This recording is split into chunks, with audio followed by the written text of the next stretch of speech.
Good afternoon to all. पिछले lecture में हम लोगों ने कुछ सर्किट पार्ट, कुछ सेल पार्ट डिस्कस किया था और शायद आपने एक दो चीजें सीखी थी उसमें कि बड़ी साइड, बड़ी लाइन की साइड भी कम पोटेंशियल हो सकता है। डिस्चार्ज होते हुए भी डिस्चार्ज होते हुए भी वो सेल एक लोड का काम कर सकता है।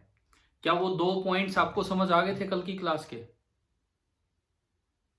Yes sir. है ना? देखो, आपका बैच अब उस स्थान पे है जहां आप लगभग चीजें सीख चुके हैं। आप पूरा 9th-10th का कवर कर चुके हैं, लगभग चीजें सीख चुके हैं। तो अगर आपको एक क्लास से एक भी नया पॉइंट मिलता है तो आपको उसे बहुत ढंग से अपना नोट कर लेना चाहिए अपने दिमाग में कि हाँ भाई चलो ये चीज भी हमने सीखी। नहीं तो ज्यादातर चीजें तो रिवाइज होनी है अब, क्योंकि हम कर चुके हैं सारा कोर्स, तो ज्यादातर तो रिवीजन ही होना है। कुछ भी नया मिले, एक भी पॉइंट मिले तो उसे बहुत अच्छे से सीखना है। तो आज फिर क्या पढ़े? आप टॉपिक बताना चाहते हैं आप बताओ, नहीं तो हम सर्किट पार्ट को ही थोड़ा आगे बढ़ाएंगे। अगर आपका मन है तो आप वो बता सकते हो, कोई भी टॉपिक बताइए प्लीज। अगर आपने कोई सोचा हो कि हाँ ये वाली चीज पढ़नी है, ये सीखनी है, तो मैं वही करवा दूंगा। बाकी तो फिर आपसे मिलेंगे तब ऑफलाइन, तब अपनी बात करेंगे भाई कैसे क्या करना है। आज कुछ ऐसा है क्या, कोई स्पेशल टॉपिक जो आप पढ़ना चाह रहे हो? No sir. तो फिर एक काम करते हैं, ये आपके एनटीएससी के हिसाब से, लिहाज से ये जो इनफाइनाइट सर्किट्स होते हैं उसका मैं रिवीजन करवा देता हूं। आपने कर तो रखे होंगे, लेकिन फिर भी हम रिवाइज कर लें। इनफाइनाइट सर्किट्स में एक तो ग्रिड्स होती है, ग्रिड से पहले लैडर एंड देन ग्रिड।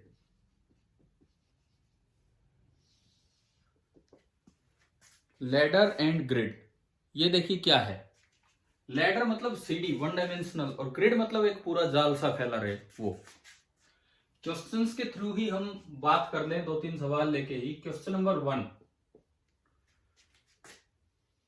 मान लीजिए ये दो टर्मिनल्स हैं ए एंड बी, और ये कोई रेजिस्टेंस है आर, ये भी रेजिस्टेंस है आर, और इस तरह की चीजें आगे बढ़ती जा रही हैं।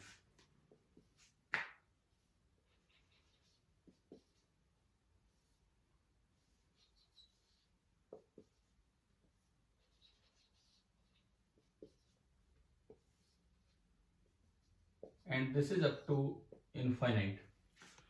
और आपको निकालना है कि find effective resistance, find effective resistance between A and B. बताओ कैसे करते हैं? पक्का ये कर ही रखा होगा, लेकिन फिर भी बताइए कैसे करते हैं हम इस चीज को सोल्व। इफेक्टिव रेजिस्टेंस हमें सर निकाल। हाँ जी आप बोलिए। आर मैं निकालिए। एक सेकंड में एक बार आपकी अटेंडेंस की तरफ नजर डाल रहा हूं।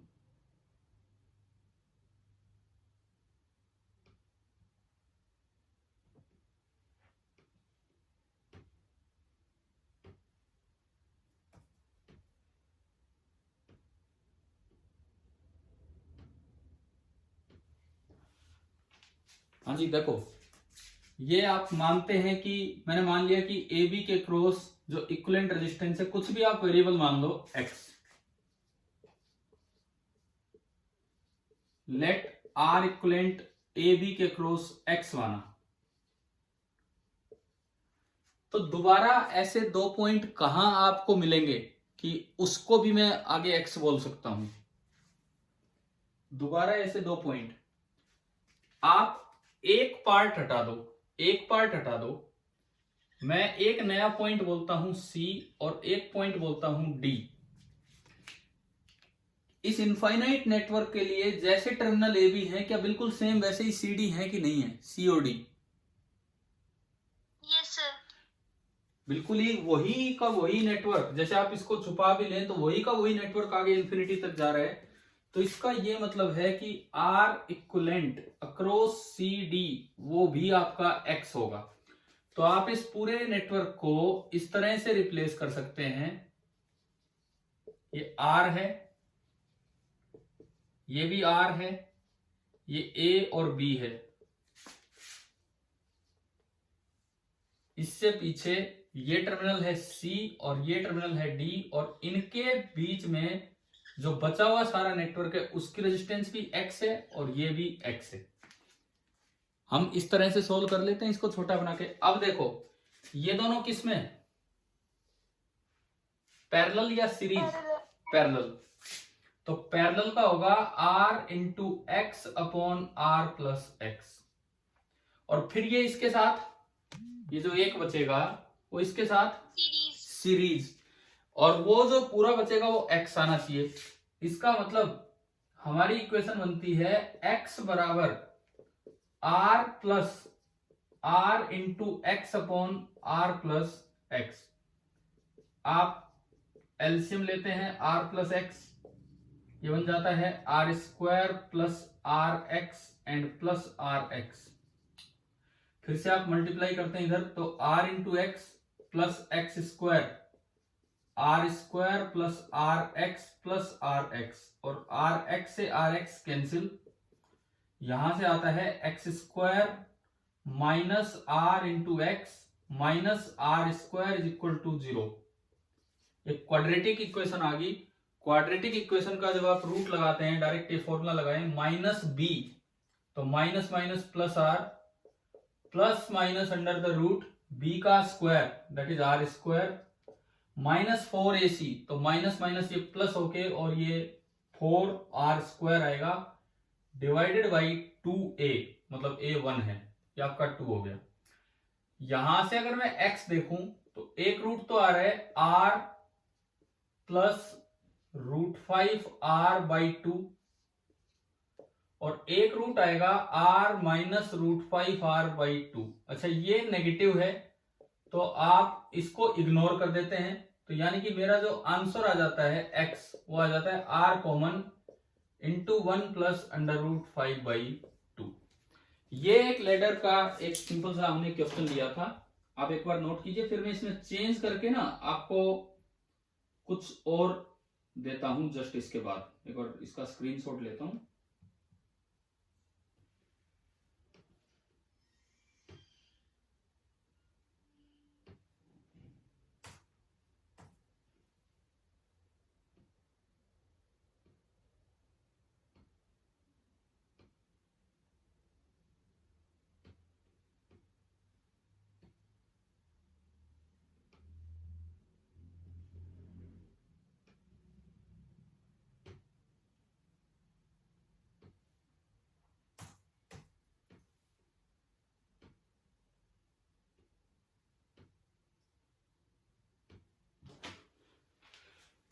अब इसमें सवाल ये है कि आप ये कैसे डिसाइड कर दे हो कि सी या डी यहां मानना है या यहां मानना है। वो तो बात एक ही है, आगे देखो तब भी इनफाइनाइट नेटवर्क है, लेकिन आंसर तो चेंज हो जाएगा। ये कैसे हम डिसाइड करते हैं कि सी डी यहां लेना है कि यहां लेना है, या कहीं भी ले लो, कोई फर्क नहीं पड़ता। सर ए बी आर से पहले था तो सी डी भी आर से पहले होगा। हाँ, आप जब ए बी देखते हो, ए बी से सर्किट पे नजर डालते हो, तो सबसे पहले हॉरिजॉन्टल लाइन में आ रहा है या पहले वर्टिकल लाइन में आ रहा है? जब आप ए बी से सर्किट हॉरिजॉन्टल लाइन पे, तो सी डी भी ऐसे पॉइंट लेने हैं कि वहां से मैं अगर सर्किट देखूं तो पहले हॉरिजॉन्टल लाइन में आ रहेगा। सपोज मान लो सवाल ऐसा होता कि ये डायरेक्ट होता, ये डायरेक्ट, और ये सवाल आया होता कि अब निकालो effective resistance between A and B, तो क्या अब हमारे सी डी सही है? No sir. अब क्या है, यूं देखने पे पहली बार वर्टिकल लाइन में आ रहा है, तो इधर से भी देखने पे पहली बार वर्टिकल में आ आना चाहिए, जबकि ये तो यहां आ गया। इसका मतलब मेरे सी और डी, अब मेरे सी और डी चेंज हो जाएंगे, और ये पॉइंट बनेगा सी और ये पॉइंट बनेगा डी। अब दोबारा देखोगे तो पहली बार में यहां से वर्टिकल लाइन में आ रहा है। इसको कीजिएगा ट्राई, ये दूसरा, ये जो सवाल बना है अभी जस्ट थोड़ा सा चेंज होके, इसको कीजिएगा आप ट्राई, क्या आंसर आ रहा है। पिछले का तो आया था r इंटू 1+√5/2।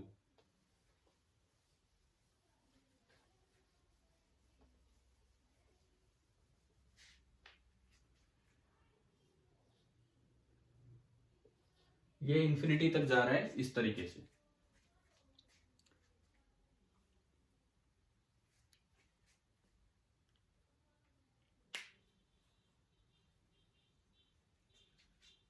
आर इक्वलेंट हमने x मान लिया, तो सी और डी के बीच में भी x होगा, तो यहां सी और डी लगाया, तो एक तो आपका ये बदलाव है, ये r है, ये r नहीं है, ये सीधा है।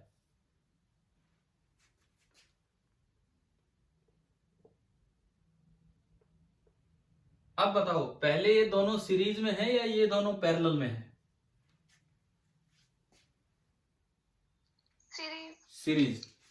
सबसे पहले क्या होगा, ये और ये और ये दोनों सीरीज में, तो इन दोनों का हो गया r प्लस एक्स, और अब वो अकेला इस r के साथ पैरेलल में, तो r प्लस एक्स और r का पैरेलल आपको दिखना चाहिए x।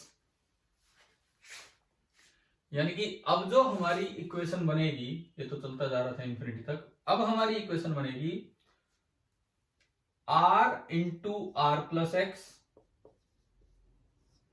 R1 R2 upon R1 plus R2, इसका और इसका मैं पैरेलल ले रहा हूं, तो upon 2r plus X is equal to X. क्या ये इक्वेशन समझ आ गई हमें, है ना? आपने मल्टीप्लाई किया तो r square plus R X is equal to 2rx plus X square. यहां से इक्वेशन बनी x square plus r into X and minus R square is equal to 0। यहां से अगर आप x निकालते हो तो minus B plus minus under the root B square and 4ac वो वही 5r स्क्वायर बनना है डिवाइडेड बाई 2। यहां से एक वैल्यू तो आएगी माइनस आर प्लस √5r/2, और दूसरी वैल्यू नेगेटिव आएगी जिसको हम इग्नोर कर देंगे। यानी कि मेरे पास जो r between a and b आया, x जो आया, r तो मैंने कॉमन लिया, √5 माइनस 1/2। ये अगर हल्का सा भी आपने चेंज किया तो ये हमारा आंसर चेंज हो गया है, और ये आ गया √5 माइनस 1/2।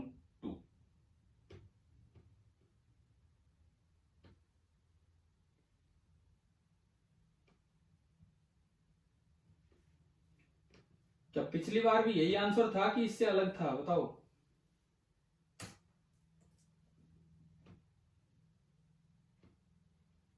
हमने अभी 2 क्वेश्चन लिए, दोनों में सेम आंसर आया कि अलग आया?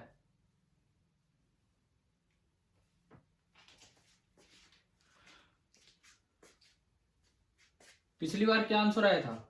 अभी फर्स्ट क्वेश्चन में √5 प्लस 1/2, और इस बार क्या आया है? √5 माइनस 1/2। समझ आ गया दोनों में क्या डिफरेंस है? हाँ जी भाई, क्लियर है ना ये डिफरेंस? कैसे आइडेंटिफाई करना है, कहां सी और डी डालने हैं? Yes sir. ठीक है। अब देखो, ये तो होती है लेडर, एक वन डायमेंशनल जो चलता है। अभी ग्रिड जो है, ग्रिड, वो भी हम देखते हैं। तीसरे सवाल में हम ग्रिड की तरफ चलेंगे।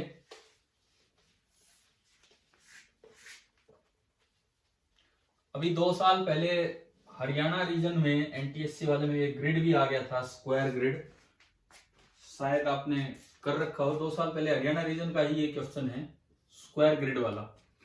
उसमें यूं था कि एक इस तरह की अरेंजमेंट है, इनफाइनाइट अरेंजमेंट।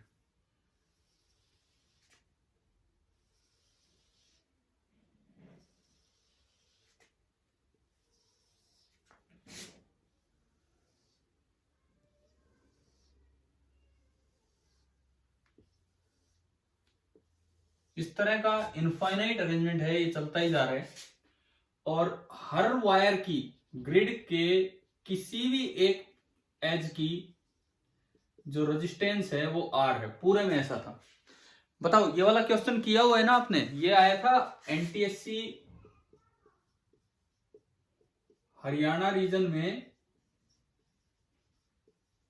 ये आया होगा शायद, आपका आया था ये, हाँ 2019 वाले में, स्टेज 1 में।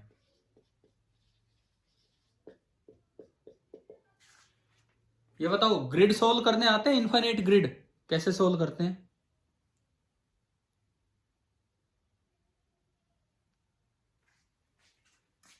बताओ भाई, ये करते हो नहीं करते हो, बताओ मुझे, आइडिया दो इस चीज का, फिर मैं आगे बढ़ूं। Yes sir. हाँ, ये इस तरह की इनफाइनाइट ग्रिड है।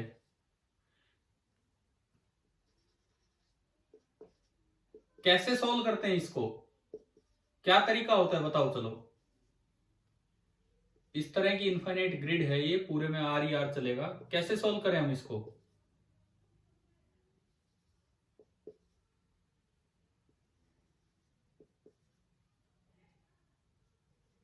हाँ जी बोलो।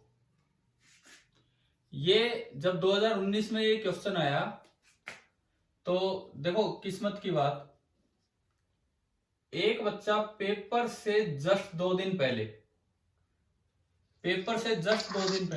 ये क्वेश्चन मुझसे पूछ के ही गया था, पेपर से जस्ट 2 दिन पहले।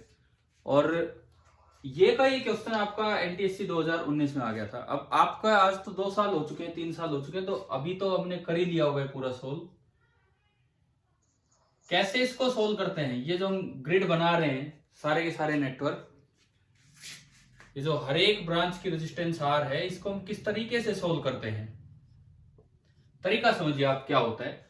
हर ब्रांच की रेजिस्टेंस आर है, मैंने क्या किया, इसमें कोई भी 2 टर्मिनल लिए, एक टर्मिनल ए और एक टर्मिनल बी, और हमें निकालना था कि R equivalent across A B क्या होगा, ये निकालना था, अक्रॉस ए बी क्या होगा। तो इसका और कोई मेथड नहीं होता, बहुत बड़े बड़े खूब मेथड लगा के देख लिए, इसमें जो मेथड यूज किया जाता है that is known as superposition principle. इसमें जो मेथड यूज किया जाता है that is known as superposition principle. क्या होता है सुपरपोजिशन प्रिंसिपल? सुपरपोजिशन प्रिंसिपल कहता है कि भाई इसके बाकी सारे एंड पॉइंट्स इंफिनिटी पे हैं, तो आप क्या करो, सबसे पहले एक बैटरी लो, उसका एक एंड ए पे लगा दो पॉजिटिव एंड, और नेगेटिव एंड की कर दो अर्थिंग। एक एंड ए पे लगा दो और नेगेटिव एंड की कर दीजिए अर्थिंग। सपोज ये बैटरी आपने लगाई 20 वोल्ट की, और मैं कहता हूं कि इस बैटरी ने आई करंट भेज दिया, इस सर्किट में आई करंट भेजा। जिस जगह की आपने अर्थिंग कर रखी होती है उस जगह का पोटेंशियल होता है 0 वोल्ट, 0 वोल्ट। और ये इसके सारे एंड पॉइंट्स इंफिनिटी पे हैं, सारे के सारे एंड पॉइंट्स इंफिनिटी पे है, बहुत दूर है, बहुत दूर। और इंफिनिटी पे भी पोटेंशियल होता है 0 वोल्ट, इंफिनिटी पे भी आपका पोटेंशियल 0 वोल्ट होता है।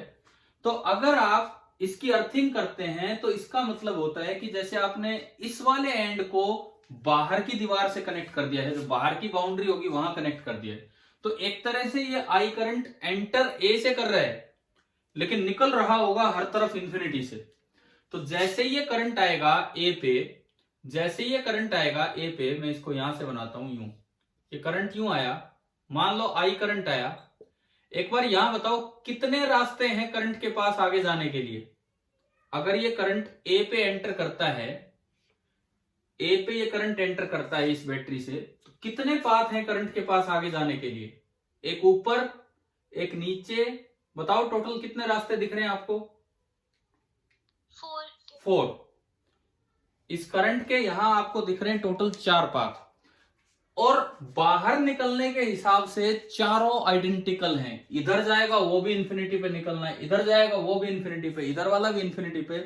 तो चारों रास्ते एक जैसे होने की वजह से बराबर बराबर करंट का डिवीजन हो जाएगा, 1 2 3 4। यानी कि आई का इधर करंट I/4, इधर भी करंट I/4, इधर भी करंट I/4, एंड नीचे की तरफ भी करंट कितना होगा? I/4।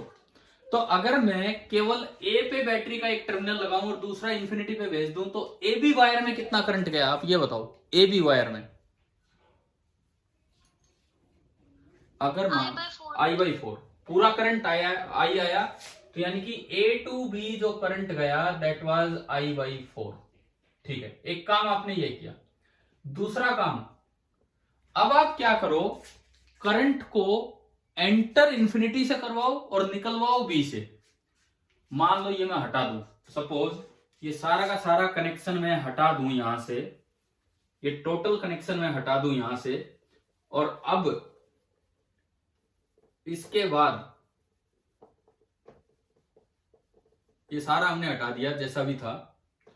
अब मैं कोई दूसरी अरेंजमेंट बना रहा हूं कि मैंने करंट B से निकलवाया, ये इधर नेगेटिव और दूसरी साइड पॉजिटिव, और उसकी कर दी अर्थिंग। अर्थिंग का मतलब है कि ये वही V वोल्ट की बैटरी है और I करंट आया, तो ये अर्थिंग का मतलब 0 वोल्ट वाले पॉइंट से करंट एंटर करेगा। तो सभी इनफाइनाइट एंड्स जो हैं उनसे करंट एंटर करे, और निकल कहां से रहा है, ये करंट निकल कहां से रहा है, कौन से टर्मिनल से? ये करंट जो है वो एंटर बाहर बाहर से करेगा, और निकलेगा कहां से, कौन से टर्मिनल से? बी से। तो अगेन 4 रास्ते हैं बी पे करंट आने का, एक ये, एक ये, एक ये और एक ये, और इन्फिनिटी से करंट आया तो चारों आइडेंटिकल रास्ते हैं। इसका मतलब इसमें भी I/4 आया होगा, इसमें भी I/4 आया होगा, इसमें भी I/4, तो चारों तरफ से आ गया होगा। यानी कि दूसरी बार फिर मैं देखूं तो ए से भी करंट कितना जा रहा है, ए से भी करंट कितना जा रहा है, I/4। अब मैं लगाऊंगा सुपरपोजिशन प्रिंसिपल। सुपरपोजिशन प्रिंसिपल क्या कहता है, जब आपने खाली ए से करंट एंटर करवाया, बी से निकलवाया नहीं, ए से खाली एंटर करवाया, तो ए बी में गया I/4 ए से भी। जब खाली बी से करंट निकलवाया तो भी ए बी में गया I/4। तो अगर आप दोनों काम एक साथ कर दो कि ए से करंट एंटर करवाओ और बी से निकलवाओ, तो जो ए बी वायर है उसमें करंट फ्लो करेगा I/4 प्लस I/4। क्या होता है सुपरपोजिशन प्रिंसिपल, समझ आ गया कि नहीं?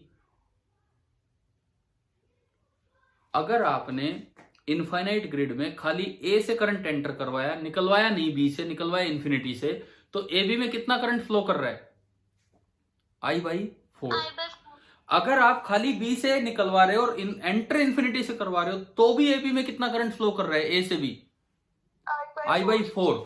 अगर आप दोनों काम एक साथ कर दें, ए से तो एंटर करवाएं और बी से बाहर निकलवाएं, तो ए बी में जो नेट करंट फ्लो करेगा, एंटर करवाने की वजह से I/4 और निकलवाने की वजह से I/4, तो टोटल करंट ए बी में कितना फ्लो कर जाएगा, I/4 plus I/4। This is known as superposition principle in circuit theory. यानी कि तीसरी व्यवस्था अगर मैं करूं, तीसरी व्यवस्था क्या होगी कि ये इन्फिनिटी वाला चक्कर छोड़ो, अब तीसरी व्यवस्था ये होगी कि आपने ए पे तो करंट एंटर करवाया और बी से करंट बाहर निकलवाया, ये वोल्टेज भी लगा के, और अब भी वही करंट आई फ्लो कर रहा है, सर्किट तो वही है। तो अब बीच वाली ब्रांच में I/4 plus I/4 A to be, अब जो करंट जाएगा I/4 प्लस I/4, यानी कि कितना जाएगा, कितना गया, I/2। एक बार आप बताओ कि आपको सुपरपोजिशन प्रिंसिपल समझ आया क्या, क्या था? Yes sir. अब देखो, अब इसका आगे फायदा उठाते हैं हम। टोटल करंट आ रहा है I, जिसमें से I/2 तो गया इस रास्ते, बचा हुआ बट गया होगा रेस्ट ऑफ द नेटवर्क में। अब देखिए, अब इसके बाद हम इस चीज को आगे बढ़ाएं।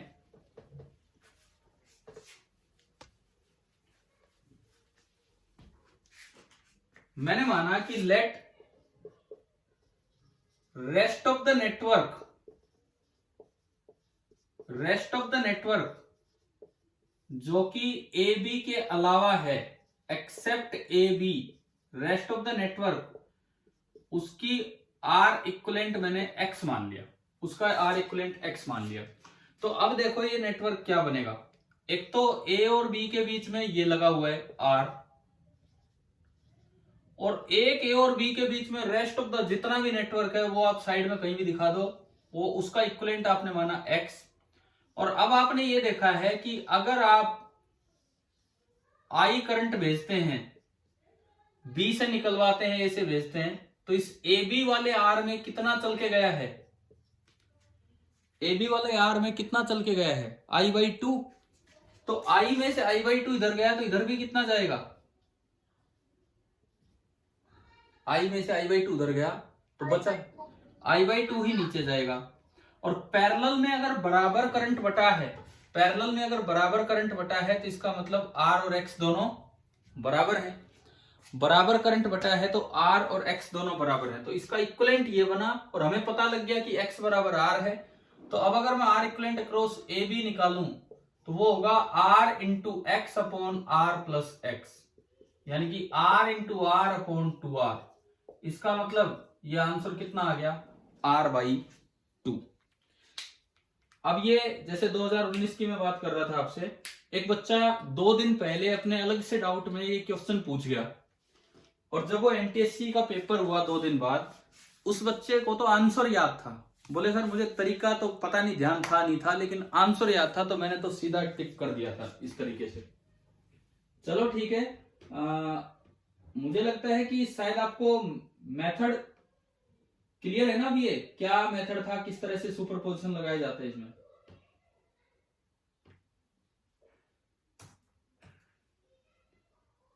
Yes sir. तो मैं एक और सवाल दूं इस पे, ग्रिड पे, आप करके दिखाओगे ग्रिड? Yes sir. ठीक है,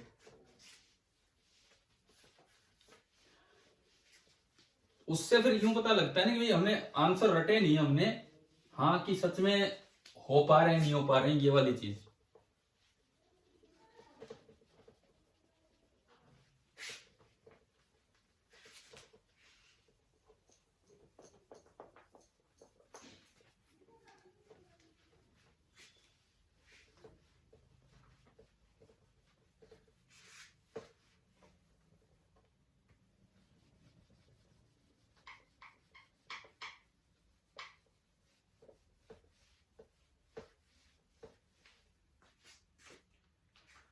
मान लो इसी तरह का ग्रिड है और उसमें हेक्सागन्स बने हुए हैं, हेक्सागोनल ग्रिड, जैसे यूं, उसका एक एलिमेंट ऐसा है और इसकी 6 की 6 हर एक ब्रांच का रेजिस्टेंस R है और ये इंफिनिटी तक बढ़ जाएगा आगे।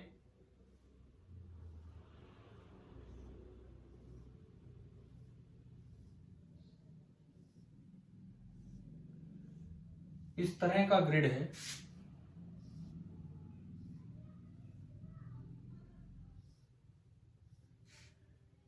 इस तरह से ये ग्रिड बढ़ता जा रहा है।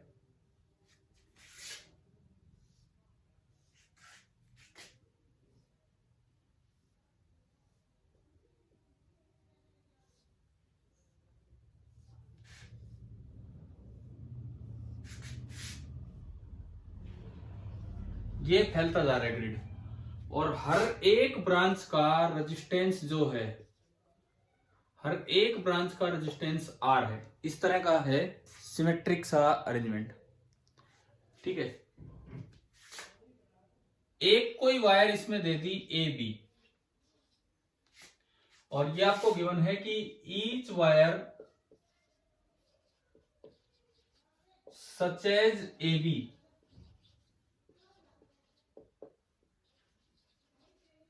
Has a resistance R। Each wire such as A B has a resistance R, ये दे दिया। तो आपको निकालना है to find R equivalent across A and B. वही उसी तरह का सवाल स्क्वायर का आपके एनटीएससी हरियाणा में आ चुका। ये हेक्सागन पे हम ट्राई कर लेते हैं। कीजिए, आप ट्राई कीजिए। R/3 किया हुआ है पहले या अभी किया है, ये बताओ। नहीं सर, अभी किया है। जस्ट अभी किया है, ठीक है फिर तो। अच्छा, स्क्वायर वाला किया हुआ था हमने पहले, जो आपने R/2 बताया था जो। Yes sir. कैसे करते थे, सुपरपोजिशन प्रिंसिपल से या और कोई मेथड भी आप लगाते थे? बोलिए प्लीज, कैसे करते थे? सुपरपोजिशन प्रिंसिपल से या और कोई मेथड आप लगाते हो? ये से ऐसे भी किया था और जीरो पोटेंशियल मेथड से भी किया था। चलो ठीक है, अब ये देखो आप, ये R/3 इनका जवाब आया है। अभी देखते हैं। सबसे पहली बात, मान लो मैं खाली A से एंट्री करवाऊं, खाली A से मैं एंट्री करवाऊं, तो जो करंट जाएगा I, कितने रास्ते हैं उस करंट के पास बटने के लिए? A पे जब ये करंट आया तो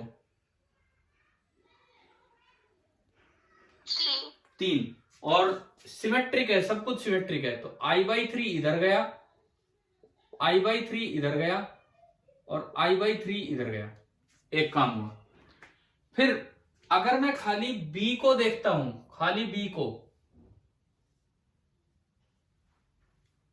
अगर मैं ओनली B से करंट बाहर निकलवाऊं, इंफिनिटी से एंटर करवाऊं, तो ये करंट आई आएगा। अगेन आपके पास 3 रास्ते आने के, इसके पास करंट आने के, तो I/3 I/3 I/3।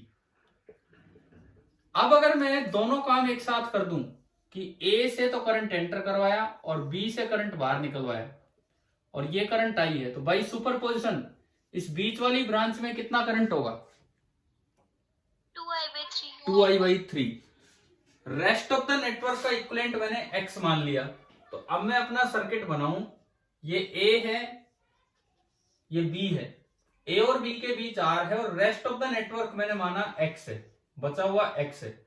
तो जो R इक्विवेलेंट होगा वो होगा R into X upon R plus x, पिछली बार की तरह। अब मैं करंट के डिवीजन पे आता हूं। हमें ये पता लगा कि अगर ये I करंट आया, अगर ये I करंट आया इस बैटरी से, तो AB में कितना जाएगा? I/3 और I/3। AB में कितना जाएगा? 2I/3। तो दूसरे में कितना जाएगा? दूसरे में घटा के बता दो आप इसमें से, है ना? I माइनस 2I/3 कितना गया? I/3।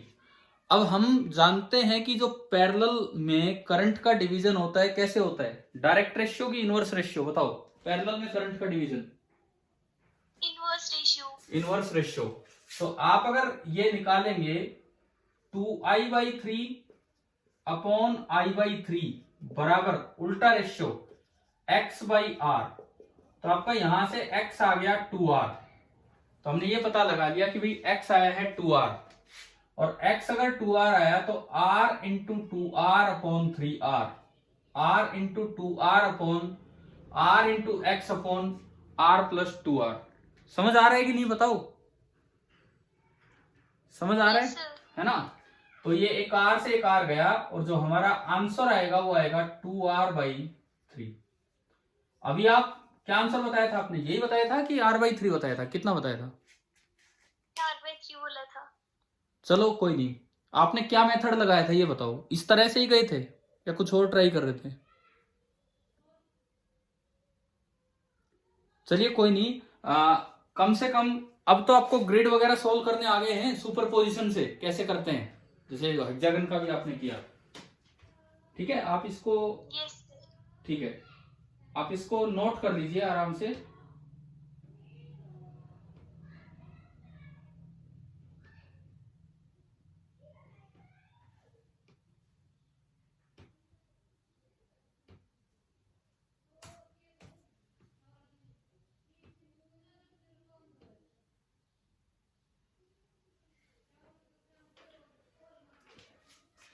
देखिए, पिछली 3 क्लासेज में मैं अगर एक बार इकट्ठा करूं, हमने जो जो काम सीख लिया है, जो हो सकता है थोड़ा नया भी हो, कुछ रिवीजन भी हो, पिछली 3 क्लासेज में, एक क्लास में जो थोड़ा सा नया काम आपने सीखा था वो था साइक्लिक मोशन में टाइम ऑफ मीटिंग कैसे निकालते हैं। ध्यान है?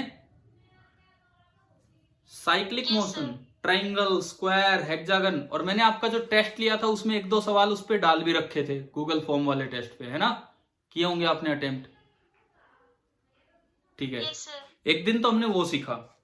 अच्छा, कल वाली जो हमारी क्लास थी, पिछले 3 दिन का ही मैं रिकॉल कर रहा हूं, कल वाली क्लास में, हाँ, कल वाली क्लास में हम 2 नए पॉइंट ये सीख के गए थे कि सेल का जो बड़ी लाइन है वो भी कम पोटेंशियल पे हो सकता है, छोटी लाइन ज्यादा पे हो सकता है, और दूसरा सेल डिस्चार्ज होते हुए भी किस तरह काम कर सकता है,